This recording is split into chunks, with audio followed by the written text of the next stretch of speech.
Hi, welcome back. Today's video is a little bit late. I was going to do it last week for my birthday, but instead I ended up taking the whole week off, which was a really good idea, so I'm glad I did that. I'm doing a little bit of a Q&A, some frequently asked questions, and then also a rosacea update. And so I think that'll hit kind of the main points of things that people have been asking about. If you're new, then welcome. I'm Audrey. I make videos that are talking about makeup and skincare and dealing with rosacea and makeup as a tool for self-expression to present ourselves the way that we want to be in the world. Today's video will wrap some of those things together, but as you can probably tell, I'm not wearing makeup. I just prefer, if I'm going to be talking about rosacea, to let people actually see what is going on here and have a kind of a reasonable point of comparison if you also have rosacea, to see what my journey might look like as compared to yours. Everyone's skin is different, so there are some things that generally will tend to work for different kinds of issues, but it's going to be a little bit of trial, error, experimentation, and so on to find the things that really work best for you. So all I can speak to really is just my own experience. So the first question that's come up a couple of times in the comments is, what's my favorite drugstore foundation? And I always have to give the caveat that I really haven't tried that many. There are so many things on the market, and because I have a pretty pale skin tone, I kind of gave up on finding drugstore foundations that would work for me for a long time. I'm just now starting to tap back into that and see what options are available. Drugstore is also a little bit of a complicated idea these days. You know, things that are from traditional drugstore brands like CoverGirl can now be $20 products. There are still some, sub $15 products available for sure, and some things that are below $10. But if you're looking for things to really stay in that $8 to $10 range, it's going to limit what you have available. You know, there are a lot more options once you look up to $20, $22. My favorite thing from that sort of general drugstore price range is the About Face Performer Foundation. I've tried this multiple times on the channel. You can see my path from questioning it to actually becoming a favorite because I find it to be very versatile. The shade range is excellent. They address a lot of different undertones, including olive fair undertones that often aren't represented. And this is often what I grab if I know that I'm going to be, if I want to be layering it with different luminous primers or have something that's just very flexible in terms of the amount of coverage, then this is what I tend to reach for. But it's about $22, I think, so for some people this may be more than you want to spend. If you can, though, I recommend checking this one out. I have another 3 liquid foundations that I'm holding here. One of them is the L'Oreal True Match. This, I really liked the formula. I just need to get it in a different shade because this was too pale for me. I can make it work with bronzer or something like that, but I think that I'd really be able to best appreciate it if I get something that's closer to my skin tone. They also have a pretty good shade range though, so there's a good chance of finding something that works for you. But in terms of the formula and the 3 sort of under $15 products that I'm holding here, this is the formula that I've liked the best. And then I also have both iterations of the satin foundation from e.l.f. This is the newer Soft Glam Satin Foundation, and this is the original Flawless Satin Foundation. Plastic packaging, glass bottle. This is $6 product, $8 product. I like the packaging on this one better than the squeezy tube format here, but I still haven't done a side-by-side comparison. I think some other people have if you search for that. So what I'll say about these is that I have liked this foundation, the Flawless Satin, in the past, but I can't get past the fragrance. It's kind of a powdery, floral? Let me see. Yeah, kind of a light powdery floral sort of thing. It's just not my type of fragrance at all, and in general, I would prefer that my base products do not have a scent. I find it distracting. And then with the Soft Glam Satin Foundation, I think this is a decent product, but I haven't been wearing it because I find that it gets cakey really easily. And so if I want it to continue to sit on my skin looking as good as it does on first application, then I have to be sure to really sheer it out and apply a pretty light layer. and that makes it a lot more fussy than everything else that I tend to reach for. So I've kind of had it sitting here as something that I want to experiment with in terms of combining with other products, maybe even mix it in with some of those bronzing drops. I just haven't done that yet, so it's not going in the give away to friends pile. But I just have to be honest that I really haven't been wearing it, and it comes down to feeling like it's just more difficult to work with. The other thing that I want to give a shout out to is the Salt New York Sneaky Balm. It's not a liquid foundation, it's a balm cream kind of formula. And you can see it in the palette that I have here with the Sneaky Balm, their concealer, Best Case Concealer, their bronzer, and lip and cheek product. And this is a $16 foundation, so you get this whole pan. I've barely made a dent in it, and I use it pretty regularly. I think if you want something that is really, for me, this is one of the easiest to work with things that I have. It's so simple to take a brush and just lightly brush it on where I want a little bit of coverage. It wears really nicely on my skin. It's very dry skin friendly, I think. And I think that just because you have to go order it from their website, it's not something that you can buy at Ulta or the drugstore. I think it gets overlooked a little bit more, and also because it's a balm formula, and that makes it a little bit more unusual. But if you are still struggling to find something that sits really elegantly on your skin, and you have dry skin or you have mature skin, I think this is something you should check out. It really was the first thing in a while for me that made me feel like I had a foundation for every day that I just didn't have to think about. And so I wholeheartedly recommend it on those grounds. And then after that, I haven't tried the other things from CoverGirl, for example, like their new clean foundation or their re-release clean foundation that sounds pretty good. I haven't tried the other L'Oreal serum foundation. There's just a whole bunch of products out there that I can't really speak to compare. I think there are other people on here who do a lot of more drugstore reviews that are going to be a better resource for that. So I can say that compared to the higher end stuff that I have, for me, the ones that feel like they hold their own, like regardless of price range, are definitely the About Face foundation. I suspect that as I use the L'Oreal True Match more, I'm going to feel the same way about this, but we'll see. I will definitely report back once I've tried more shades. And the Salt New York Sneaky Balm also, I think, holds its own regardless of how much you paid for it. I'm sure that Chanel could come out with a product like this that costs 5 times as much, and people would go, oh, wow, so revolutionary. And you don't have to pay that for something that is really going to perform for you. So yeah, that's what I can say about drugstore foundations. Then the other question that I've seen a few times is about skin prep. What do I do before I put on makeup?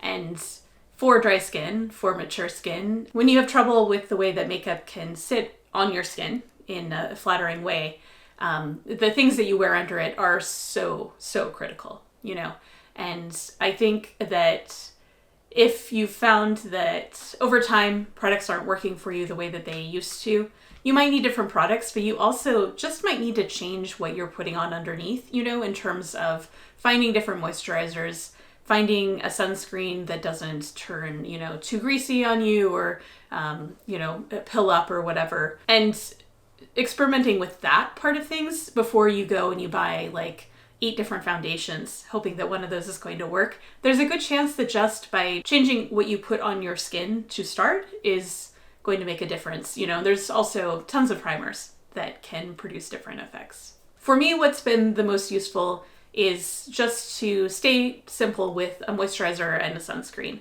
Now that we're into, often hot and more humid, sticky weather, relative. Portland never gets as humid as some places.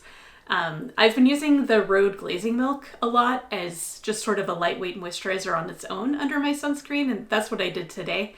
And so I definitely feel like the combination of those two has left my skin in good shape if I wanted to put something on top of this. Another thing that a lot of people swear by in terms of good skin prep for putting on makeup is exfoliation. I don't do any specific exfoliation type steps. One of the things I use for my rosacea does have a little bit of that impact, and I can tell the difference if I've been skipping that ingredient versus when I'm using it, again, in terms of how my skin texture feels, how well I think things sit on it. I actually haven't been doing my full rosacea routine for a few days now, just a combination of like weather and being tired and busy and all that kind of stuff. And I've been sticking to like the most stripped down version of my skincare routine, and I can tell, but really just a day or two of getting back into that, I'll be able to see the difference and feel back where I was. And it's pretty subtle. It's just, I can feel a little bit more dry surface texture even with moisturizer on, that I know will go away if I'm using these other things. So nothing too elaborate there. I think there are a lot of, moisturizer sunscreen combinations that can work really nicely. And I'm going to do an end of summer sunscreen roundup and just talk about what things I ended up using the most. Maybe that will also be helpful to kind of flesh this out a little. And then a specific question that I got about rosacea was whether I've tried any in-office treatments. The short answer is no, I haven't. The longer answer is I'm not against it. I think those can be a really good option. I just personally feel like I would rather not spend the money and the extra effort of, finding a good place to go to for that kind of stuff. I would rather not do that until I felt like I'd exhausted the kinds of things that I can do at home and feel like I'm just really not getting any further progress. And so far, that hasn't been the case. And I think the main thing that I would target with in-office procedures would be the overall persistent redness that happens, kind of in the center part of my face, especially here and around the mouth. But for me, those aren't things that really stress me out so much. I can cover it with makeup if I want to. And if I'm doing something really active, I'm outside, it's hot out, my whole face turns pink anyhow, and so at that point it just blends in. So for me, that's not the most important thing to target. But I think that gives us a nice segue into the, what am I doing? How is it working for me? So the core products for dealing with my rosacea for me have been these two prescription items that I got from my just regular primary care doctor. So one of them is the I can never pronounce this, metronidazole topical cream, 0.75%. You can see I'm getting a little low on this too. And then 15% azelaic acid gel, also in a aluminum squished up, crunched up tube. When you buy the prescription ones, they don't come with those fancy keys, I'd have to steal one from a different product or, just not worry about it. But between the two of these, the metronidazole does a lot for keeping me from having more bumps show up. And so I tried, not using it for a week to kind of see how much of a difference it was making at this point. And I did have a lot more bumps appearing, so I went back to it, and I'll keep using this as long as my doctor thinks that it makes sense. I don't know if there could be any issues with long-term use, so that's something that I'll check in on the next time that I need to get this refilled. And then with the azelaic acid, 15% is higher than you can get over the counter. You can get up to 10 over the counter. And I was using an over the counter product before. This is actually what got me to go talk to my doctor about it. And I find that the difference between 10% and 15% was pretty significant in terms of how much it helped. And for me, the main things that I notice when I'm using this are that when I do get bumps, instead of sort of fully drying up and getting like really, flaky and peely and stuff like that, this helps keep things from getting to that point. And it just in general improves the overall appearance of my skin, in terms of the dry, patchy red kind of stuff. This is something that will absolutely remain a core item for me. And the newest thing that I've kind of put in the rotation is this Kate Somerville Eradicate Daily Foaming Cleanser. It says acne treatment on it, but it's just a 3% sulfur cleanser.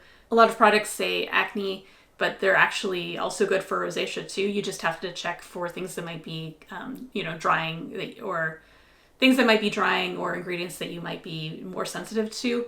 But there are, even though rosacea and acne are different things, there can be some products that actually work really well for both of them.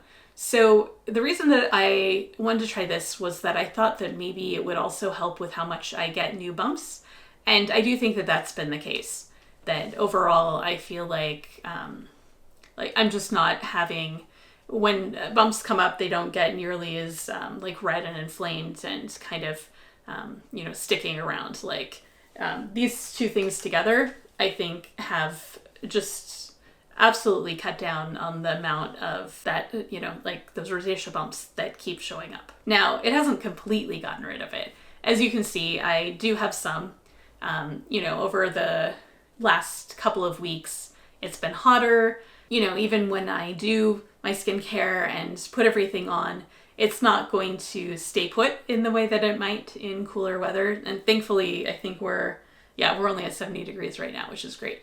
And so, it's not like everything's been eliminated, but there are some places where I was having like bumps like persistently come up and reappear and so on. And, where they would like mostly disappear, but as soon as I was, warm, exercising, whatever, I would just suddenly see them pop right back again.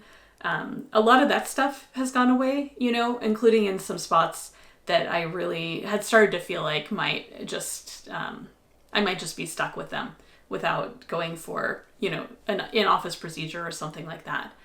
And so for me, that's important progress.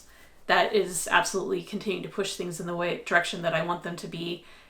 If I go back and I look at the original video that I did about rosacea, I think that I will probably be pretty happy with the comparison. I haven't done that yet, but I might after I look at the footage for this. I think that's the main points, just that I still think that rosacea is really just a process of, finding the things that could be triggers and flares and managing those, making sure that you really address the low-hanging fruit in terms of always having sunscreen and UV protection and just sticking with it, persistence over time. And I know that as I continue to get older, my skin will continue to change. Probably the way that I experience rosacea will change too, as it has over the last 5 and 10 years of my life. So it's just a process where you keep trying things and you keep seeing how your skin is going to react and move forward. I'm really happy with how things have come along. And just in general, I've been doing some photography stuff and going through a lot of older photos, and I look at how I looked, 5 years ago, turning 40 and just starting to re-engage with, a lot of skincare options. And I compare that to how I look now at 45, and I really like how I'm looking these days, I feel very confident about my appearance. I think that I look, healthier, happier, all of those kinds of things. And so even though my overall skin and health and fitness, whatever, they might not be ideally where I want them to be, I still really see a sense of progress. I really see how various things that have changed in my life for the better have impacted me in terms of, the way that your skin is a mirror into your overall health and experience. And so it's pretty great to get to 45 and see this and see that things are moving in a direction that I'm really happy with and that I can be excited about what the next 5 years will bring too, and just really feel a sense of moving forward. So that's the video for today. If you have questions that I forgot about or that you want some more detail on or anything like that, definitely leave a comment, let me know. If it's going to be a little bit more complicated for just a comment reply or something is, of interest to more people, then I can do another Q&A video for sure and dig into some of this stuff more. So with that, I'll just say, take care of yourself, stay cool if you can, and I'll see you next time. Bye.